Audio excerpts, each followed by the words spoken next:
lost episode of Everybody Hates Chris surfaces, revealing a disturbing shift in the show's tone. Chris's everyday struggles escalate into a surreal nightmare as the line between reality and his internal anxieties blurs, and the familiar characters around him become increasingly menacing and unpredictable, culminating in a terrifying realization about the true nature of his world. The tape was labeled simply, Chris, 1/14. It was found in a box of discarded VHS tapes at a flea market, mixed in with old sitcom reruns and home movies. The label was handwritten in a shaky, almost frantic script. Intrigued, the finder, a fan of Everybody Hates Chris, took it home and popped it into their VCR. The episode started like any other. The familiar theme song played, the upbeat narration set the scene. 1983, Bed-Stuy, Everybody Hates Chris. But something was immediately off. The colors were slightly washed out, the picture quality grainy, even for an old VHS tape. The laugh track was present, but it sounded distorted, muffled, as if it were coming from a great distance, or perhaps from another room. The episode's plot centered around a seemingly mundane scenario. Chris was preparing for a school dance, but the usual comedic mishaps and social anxieties were amplified, twisted into something unsettling.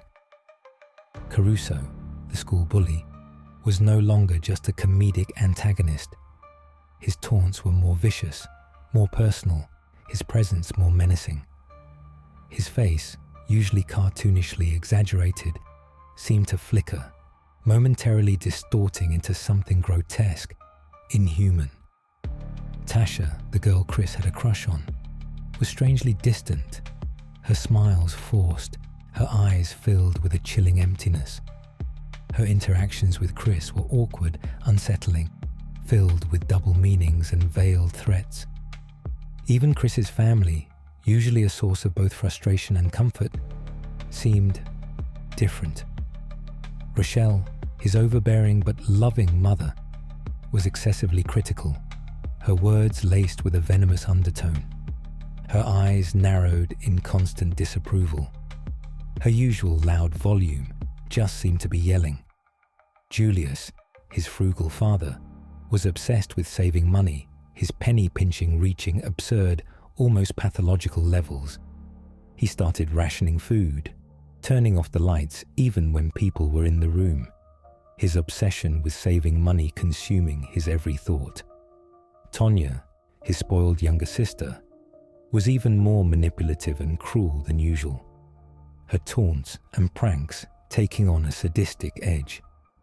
Drew, his popular younger brother, was strangely detached, his easy charm replaced by a cold indifference, his eyes devoid of any warmth or empathy. And the narration. It was still Chris Rock's voice, but it was different. It was slower, more monotone, laced with a chilling undercurrent of despair. It no longer offered witty observations or humorous asides. It described Chris's experiences with a detached, almost clinical objectivity, highlighting his isolation, his fear, his growing sense of unreality. As the episode progressed, the world around Chris began to unravel. The school hallways seemed to stretch on forever, the lockers lining the walls like the bars of a prison cell.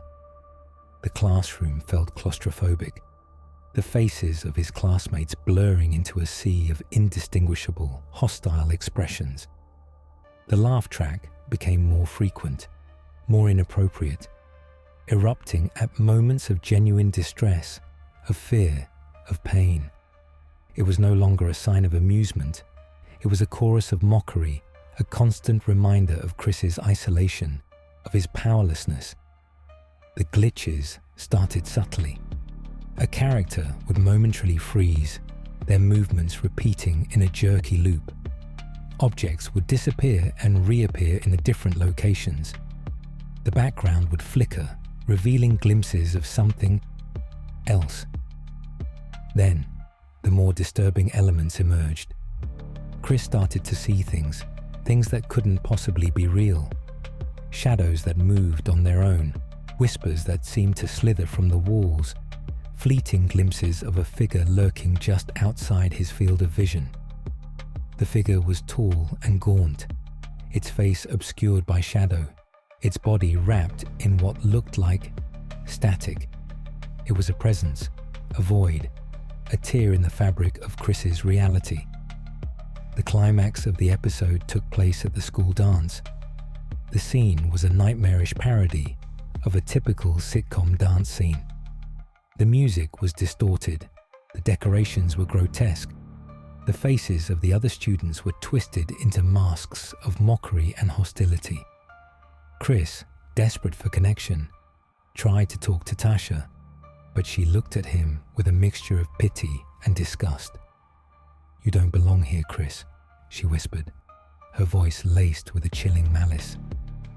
"You never have." Then, Caruso appeared, his face contorting into a monstrous grin. He grabbed Chris, shoving him towards the center of the dance floor. The other students formed a circle around him, their laughter echoing through the distorted soundscape. The figure, the one made of static, emerged from the shadows, its presence overwhelming, its silence deafening. It reached out to Chris, its shadowy hand extending, its touch promising oblivion. Chris screamed, a sound of pure, unadulterated terror, a scream that was swallowed by the laughter, by the static, by the void. The screen abruptly cut to black. The laugh track continued, even louder now, a chorus of mocking, triumphant laughter that echoed through the silence. Then, a single line of text appeared on the screen, in a shaky, handwritten font. "Everybody really hates Chris." The tape ended. Those who watched the tape were left with a profound sense of unease, of disorientation, of having witnessed something deeply, fundamentally wrong. The familiar world of "everybody hates Chris" had been twisted into a nightmare, a reflection of the protagonist's isolation, his fear, his growing awareness that his reality was not what it seemed. The lost episode became a legend, a whispered warning about the dangers of nostalgia, about the fragility of reality, and about the terrifying possibility that the world we inhabit, the stories we consume, might be nothing more than a carefully constructed illusion, a prison designed to keep us trapped, entertained, and ultimately, alone. The laughter continues, but it's not funny anymore. It's a threat, and it's getting closer. Chris is trapped, and everybody really hates him.